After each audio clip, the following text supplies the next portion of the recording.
একজন শিল্পী কি কেবল কণ্ঠের মধ্যেই সীমাবদ্ধ, নাকি তিনি হয়ে ওঠেন এক যুগের প্রতীক? ভারতের উত্তর পূর্বাঞ্চলে এমনই এক নাম, জুবিন গার্গ। লুইত কণ্ঠ, আসামের হার্টথ্রব, আবার কারো কাছে বিদ্রোহী শিল্পী। ১৯৭২ সালে মেঘালয়ের তুরায় জন্ম নেয়া এই সঙ্গীত শিল্পী কি কেবল একজন গায়ক ছিলেন? না, তিনি ছিলেন সুরকার, গীতিকার, অভিনেতা, পরিচালক, সমাজকর্মী, যিনি ৪০টিরও বেশি ভাষায় প্রায় ৪০,০০০ গান রেকর্ড করে গড়েছেন এক অনন্য দৃষ্টান্ত। আপনি কি জানেন ২০০৬ সালে বলিউডের গ্যাংস্টার সিনেমায় ইয়া আলী গান তাকে রাতারাতি সর্বভারতীয় তারকায় পরিণত করেছিল?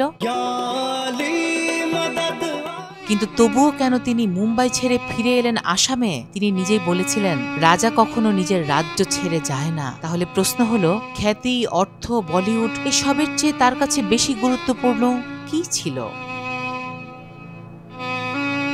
ভক্তরা বলেন, ভূপেন হাজারিকার পর আসামের সংস্কৃতিকে নতুন দিশা দেখানো শিল্পী ছিলেন জুবিন। কিন্তু বিদ্রোহী মনোভাব, সরলতা আর কাঁচা আবেগই তাকে আলাদা করে তুলেছিল।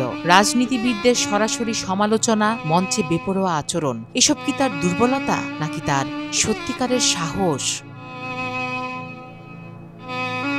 ২০২৫ সালের ১৯ সেপ্টেম্বর সিঙ্গাপুরে স্কুবা ডাইভিং দুর্ঘটনায় তার আকস্মিক মৃত্যু শুধু একজন শিল্পীর নয়, গোটা উত্তর পূর্বের সংস্কৃতির জন্য এক বিশাল শূন্যতা। তিনি একসময় ভবিষ্যৎবাণী করেছিলেন, আমি যদি আসামে মারা যাই, আসাম ৭ দিন থমকে যাবে। আর সত্যি কি তাই হয়নি?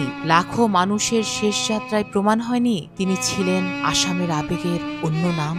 প্রশ্ন থেকে যায়, একজন শিল্পী কি মৃত্যুর পরে কিংবদন্তি হন, নাকি জীবদ্দশাতেই মানুষের ভালোবাসা তাকে অমর করে তোলে? আপনার চিন্তা আমাদের জন্য গুরুত্বপূর্ণ, তাই মন্তব্যে আপনার মতামত শেয়ার করুন। আর যদি ভিডিওটি ভালো লেগে থাকে তাহলে ফলো করুন আর আমাদের এই যাত্রায় সঙ্গেই থাকুন। ফারাহ দিবা, ভয়েস অফ বেঙ্গল।